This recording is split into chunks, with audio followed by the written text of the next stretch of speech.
The following segments are pre-recorded and sponsored by Longworth Productions.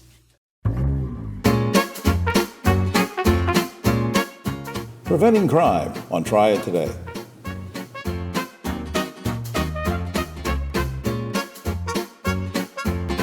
Hello everyone, I'm Jim Longworth. Welcome to another edition of Triad Today, coming to you once again from the beautiful Senior Botanical Garden in Kernersville. We'll tell you more about the garden later on, and later on is when the roundtable shows up, and we'll get into all sorts of controversial topics with those guys, so stay tuned. We have a lot of great guests and important information coming your way over the next half hour, and none more important than this first segment, and with a special guest who's here for the first time. We're so glad he's here. Captain James Reyes with the Forsyth County Sheriff's Office. He also created something that we're going to talk about in just a second. Good to see you, Captain. Thank you very much for the invite. What I'm referring to is a juvenile investigation and intervention team that you created. What is it, and what do they do in the community? So our juvenile intervention and investigation team first was created by Sheriff Kimbrough. This was his brainchild. He saw a need for a different type of law enforcement in the community, especially dealing with juveniles. So he created our JIT team, our Juvenile Intervention Investigation Team. We focus on the intervention before crime is what we want to do. That's the most important aspect of what this team does.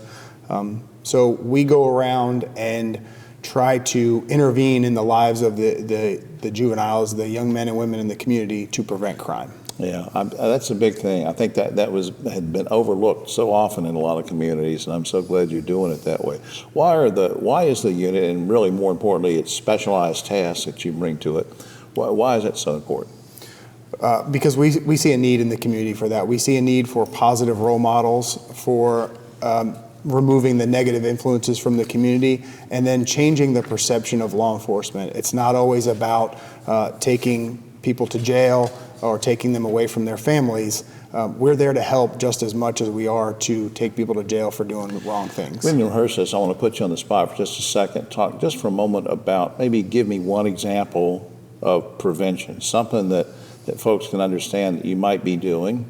I know you do many things. Give me an example of something you might be able to prevent in the prevention intervention realm.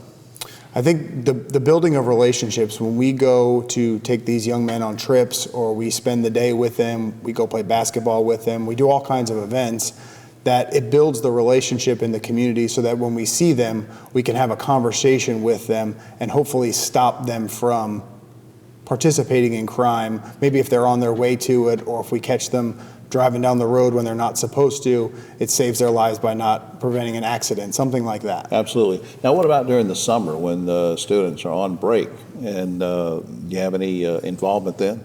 Yeah, we do a mentor program every Tuesday and Wednesday and Saturday mornings at the Sheriff's Office, Tuesday and Wednesday nights, and then Saturday morning.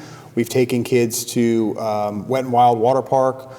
We do campaigns in Pinnacle, North Carolina. Right. We take them on all kinds of trips to show them other aspects of the world, of the community, that they might not see during their regular summer.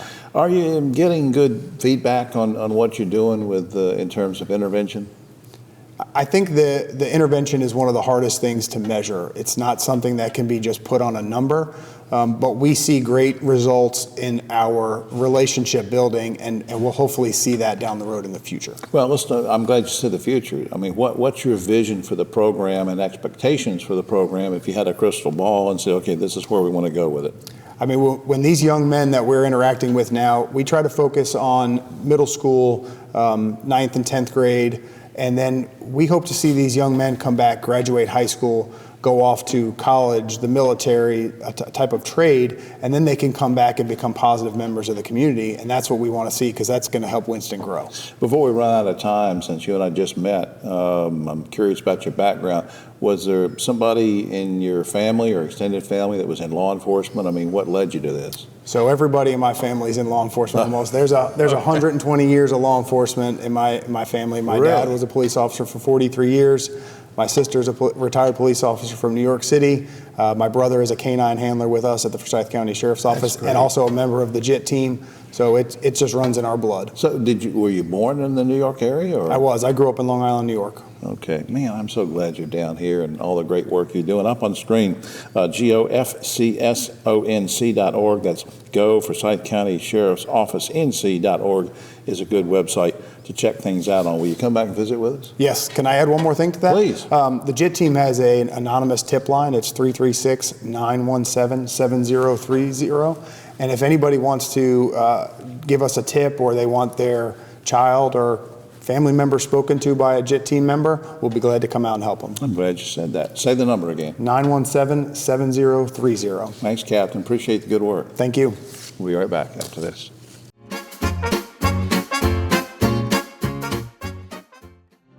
The world's brightest are Fulbrights, Goldwaters, McNairs, and Spartans. Prestigious doesn't have to be expensive. UNCG. Find your way here.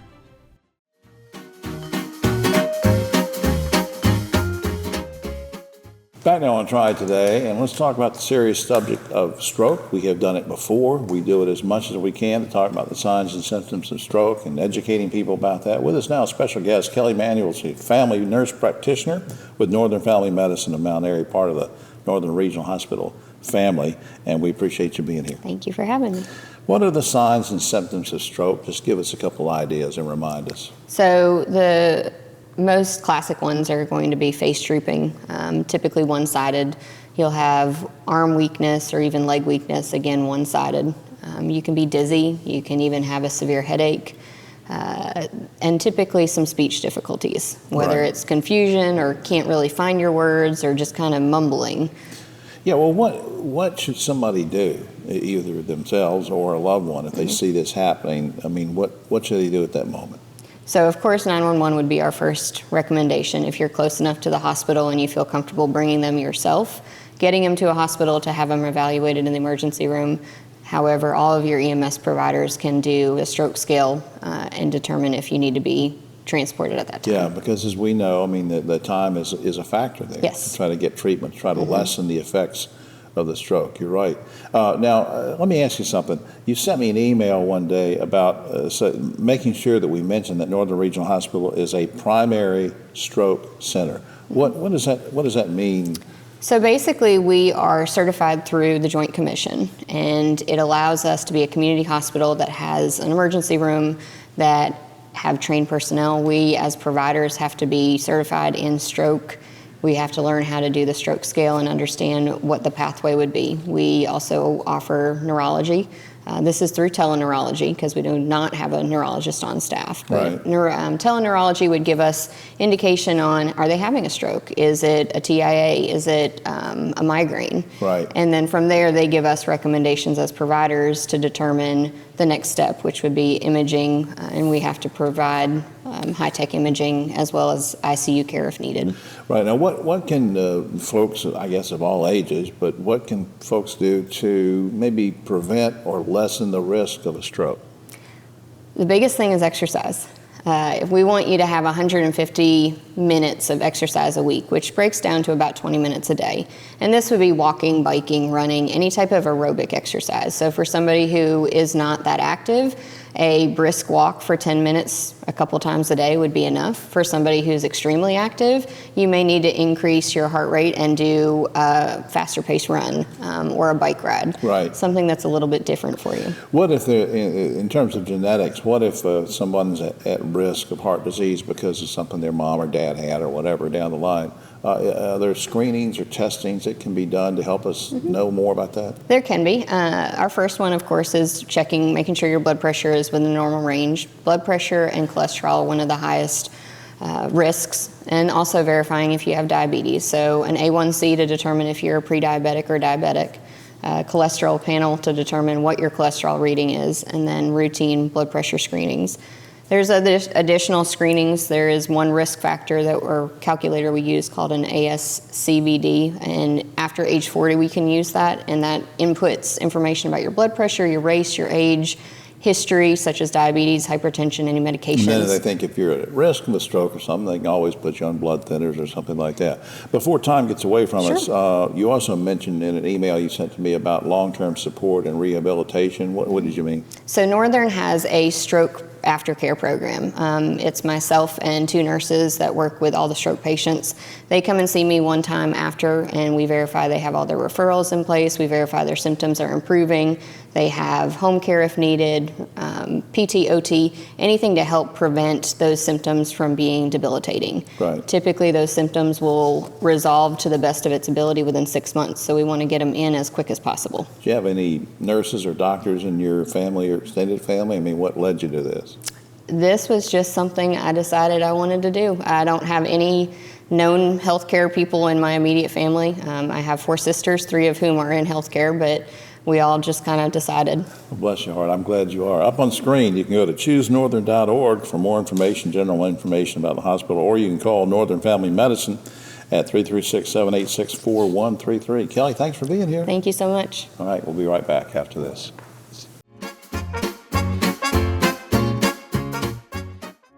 Hi, I'm Jim Longworth, reminding you that Triad Today is now streaming on WFMY Plus, available free on Roku and Amazon Fire TV.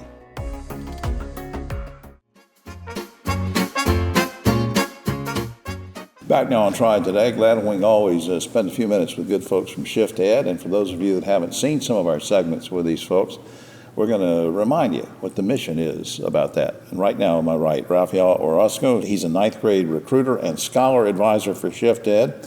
And you said you were born and grew up in Hickory. Absolutely. And we're so glad that you decided to come and join us today. Now, just remind us what the mission of Shift Ed is. Well, first off, I want to thank y'all for having me. And here with Shift Ed, we are all about strongly accelerating student potential. Right. Now, we know that you guys do a lot to help high school kids get ready for college if that's what they want to do. You know, in the scholarship program, we can talk about that. But a lot of folks may not know that you work a lot with 9th graders, as I mentioned partially in your title. Talk about the SEO Scholars Program and what's going on with that. Yeah, so SEO Scholars is actually a wonderful partnership that came to be with the folks in New York here in Shift Ed. So what actually happened is because we focus on boldly accelerating student potential, and then they want to close a lot of the achievement gaps, they kind of came together, merged as one, and they brought this great program here that offers the opportunity for 9th grade students to go ahead and get their foot not only at the vision of college, but through it, because we offer a free 8-year academic supplemental program that gets these 9th grade students not only to college, but through it absolutely free. We provide academic support in math, English language arts, and really build those soft social skills and groom this scholar, this student to be a great citizen of society. I just think that's great because all the statistics used to show that your dropouts would start a lot of times in 7th and 8th grade, and here you're catching these kids earlier and exposing them to academics and their future, get them ready for the future. Hey, look, what kind of student are you looking for? Yeah, that's a great question. So because we have diverse backgrounds, there's not really a particular student we look for that fits our mold. What we do want these 9th grade students to be is focused, that they're motivated, that they're willing to put in a little bit of time and effort, invest in themselves to not only do SEO because it's a huge commitment, but to also, balance school. So we just look for motivated students that might want to be the first in their family to go to college. Now, if they aren't necessarily a first gen, we're never going to turn away a student for that. We are all about, allowing students just the opportunity to go and do something with themselves, achieve those dreams of going to college and graduating. So right. We have diverse backgrounds. I think you sent me an email one day that there's a big event coming up in August. Yeah, absolutely. So August 1st, we're actually going to have an info session where they get to participate and learn more about SEO.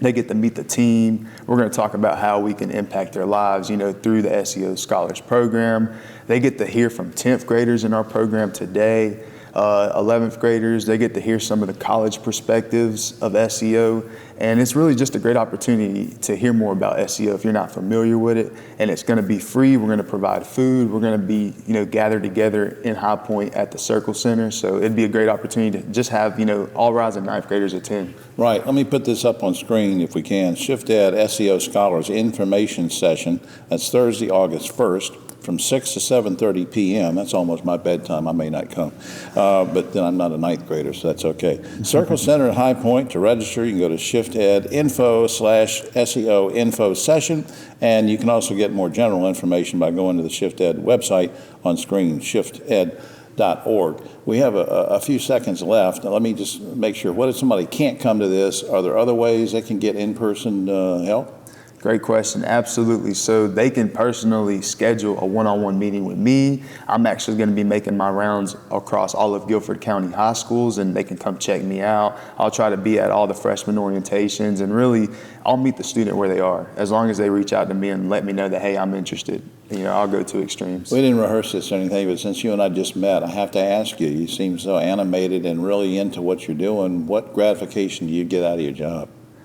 Really, it's just knowing that you're making a change, you're making an impact in somebody's life. I was a former teacher for 4 years, and during that time, just really understanding and learning each student's background and knowing what they want to do in life and knowing that I can have an influence, it just means a lot to me.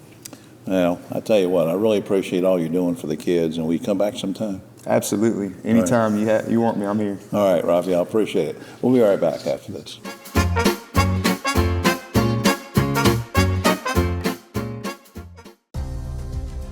North Carolina's economy is growing, bringing new businesses and opportunities. The need for electricity is growing too.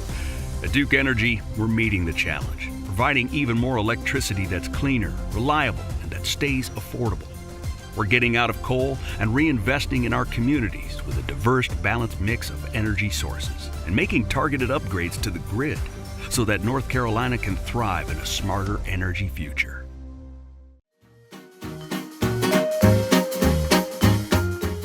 Back now on Triad Today, we have a guest with us. I've wanted to get him here for some time, and facilitated by our good friend Kevin Baker at PTI. He is here now. I'm with Bill Collins. He's president of Airframe Services at HAECO Americas. Good to see you, Bill. Good to see you too, Jim. Thank you. For folks who just moved into the area may not know, let's just remind people what HAECO does and maybe a little history of the region and where it came from, Timco, and that kind of thing. Sure. Yeah, happy to. So HAECO fixes and repairs aircraft. We also modify them. So what I mean by that is all of the commercial airlines that your audience flies on.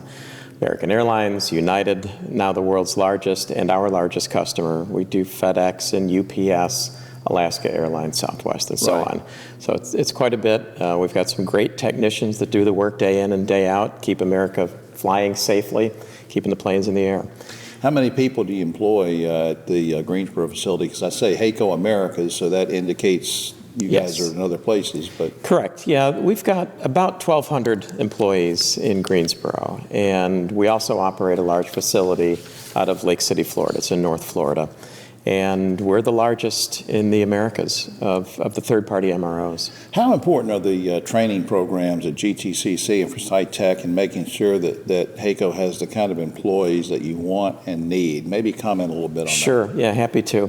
So a technician that works on the aircraft predominantly is required to hold an FAA certificate in airframe and power plant maintenance. I didn't know that. It's a rigorous program.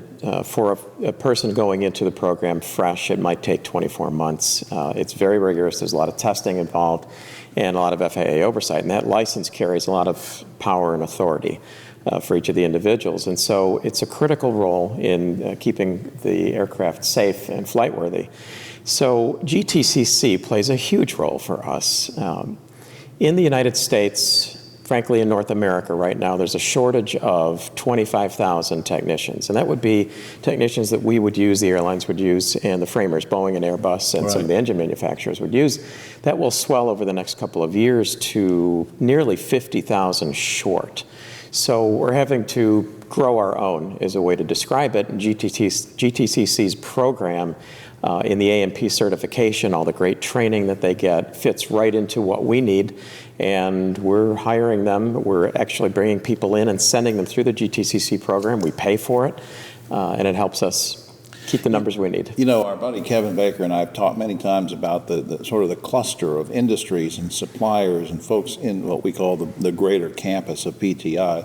How does that cluster of industry folks like yourself help the overall economy and your own success? Yes, so I'm excited about who's coming in, actually. I was part of that group. Kevin, dear friend Kevin, didn't tell me what meeting I was going into, but he brought me over to his conference room when we were attempting to attract Boom. And I didn't know who was on the side of the table, and I just had sort of a feel. Somebody had mentioned the word supersonic, so looked it up, and sure enough, it's the Scholl, their CEO, was there. So we had some time afterwards at a party with the governor where we were still attempting to convince him, and I talked a little bit about my background with GE and some of the scramjet stuff I had done. And there was enough there for a twinkle in the eye. During that conference, during that meeting, I had said, you're going to take all of my people, and I just let it sit like that, which put Kevin and others in a panic. But it was really more to say that I'm okay with that, because the longer term play, call it 5 years or 10 years, the people that are going to be attracted into this area and are already coming are some of the world's best and brightest, and that attracts so many more, which will end up helping our business. It helps out Honda Jet, it helps out Toyota, it helps out everybody. Absolutely. So I'm 2 thumbs up on it. Well, absolutely. And up on screen, I want to put a couple things there. You can visit HAECO, that's HAECO.aero, AERO. Check that out for information on HAECO Americas. And again, thanks to our buddy Kevin Baker, PTI. If you want more information about what's going on at the airport, flight schedules, that kind of thing, you can go to flyfrompti.com. Bill, I hope you'll come back sometime. I had a lot of things I want to talk with you about. Will you do it? Very much so. Right. I'd be happy to, Jim. Thanks. Thanks so for much. being with us. We'll be right back after this.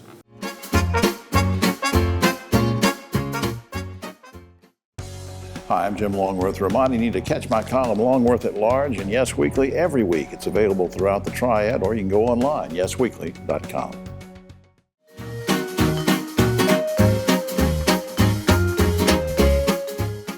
Back now on Triad Today, just about time for the roundtable, with a quick shout out to our good friends here at the Senior Botanical Garden in Kernersville. It is beautiful that you can rent the facility and have weddings and receptions and luncheons, and you can watch all the things out here, and something's always growing. Just like these 3 guys, these 3 growing boys with me right now. On my right, but always political left, Ogie Overman.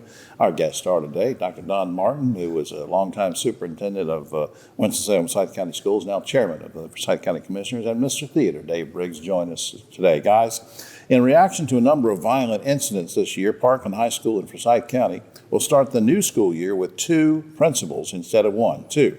One principal is black, the other is white, they're both male. Is having 2 principals the answer to curbing school violence? Ogie. Well, before I defer to Dr. Don, it's really a question for him. I'd just say that it sounds like it's more symbolic than anything else. I don't know that really directly attacks the problem. Don. I think the jury will be out. We'll have to see. I think a principal roams around. It's a big building. Parkland's a big campus. So 2 people roaming as a different time, supervision, are out there. They're going to get asked a million questions. So if they're going to, some of those will require an answer, and the answer, what questions do you have to check with your partner about? I'm looking at it just administratively. Okay. If it's a money thing, well, You're wondering about the logistics of how the thing's going to work. Yeah, symbolically, I think. You've always been principals and assistant principals, but now you've got co-principals. Yeah, you need somebody to be able to make the final decision. Right. But I think with some kids, there may be a comfort level, and it may work. And it also depends on the 2 people. Okay. Dave Briggs, what's your take on it? So I'm wondering if that's solving the violence problem. I would think that perhaps you could get 3 SROs for the price of 1 principal. Well, all right, interesting. Actually, no. I can tell you. Be surprised. Don knows about that. All right. Last week, the superintendent of Oklahoma State Schools ordered that all public schools teach the Bible. Now, I remember in high school, we had a semester of English literature that taught Old Testament literature.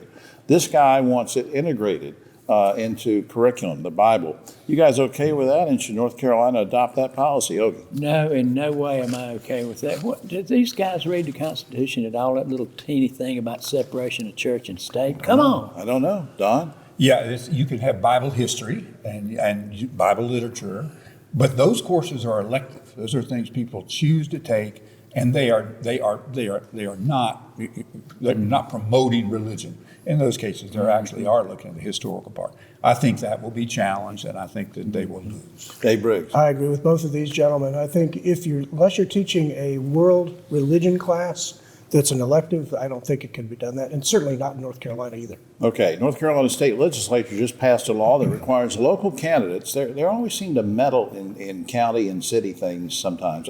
Anyway, they just passed a law that requires local candidates in Forsyth County, for example, to be identified on the ballot by political party rather than as nonpartisan. Because a lot of people that run in this area, in Kernersville and Louisville, all these places, you don't see a party affiliation. You just vote for the man or the woman. Is this a good idea or bad idea? Should all counties follow that? Ogie? No, I don't like that. Some elective offices, like school board, for instance, that definitely should not be that should be nonpartisan. Done. Well, the county commission pays for we fund local elections. So this is going to create more elections because in some cases, you would not have a primary in the municipal election years. Now, you're going to have a U.S. Senate arise sometimes, and you will. Right. But by and large, and by the way, their dates for primaries are the day after Labor Day. So it's going to require more cost to do it. Now, and some people say that most people know what people's parties are anyway. Yeah, they do, Dave. I think they should all be non-affiliated. Yeah, I agree. I think it's a good idea. Mall of America, the big old mall in Minnesota, is now using facial recognition cameras in an effort to curb gun violence in the mall. You think that'll make a difference, and should all malls do the same thing, Ogie? Actually, I don't think that's a bad idea. I mean, given the situation we're in with violence in malls and kids bringing guns in. Done. If the technology's there and people can support it, I mean, that's a big, I'll be curious to see how it works in one of the largest malls, I guess the largest in the country. Yeah, I'm not so sure this is going to work because it's only as good as the technology. I think they'd be better served to have metal detectors and an officer at each entrance. All right, very quickly, I don't want to spend a lot of time on this. Some political pundit is saying that for some reason Biden didn't run and Kamala Harris became the Democratic Party's nominee, that she might choose Governor Roy Cooper as her running mate. If that happened, would that carry North Carolina for the Democrats? Ogie? Who's saying that? Yeah, there's a lot of people that are writing that. Saying that. Yeah, I didn't say heard it. I like Roy a lot. Yeah. But he's not executive highest level. If that hypothetical happened, would it make a difference? I think it could help. I mean, actually, not only as Roy Cooper carried both of the last two elections over Trump, he actually got a good many more votes than Trump did in 2020. Dave? I agree with Ogie. I don't think he's an executive type. Well, are you going to call him at home and tell him that today? Right. All right. I think I sent him a letter earlier.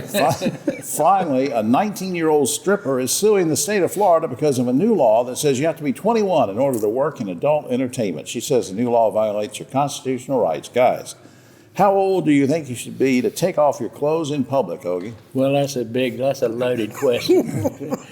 Was the law before 18? Was it 18 and they moved it to 21? Yeah. She might have a point. She actually might have a point. Don, how old do you have to be to take off your clothes? I don't think anybody needs to be taking their clothes off in public, period.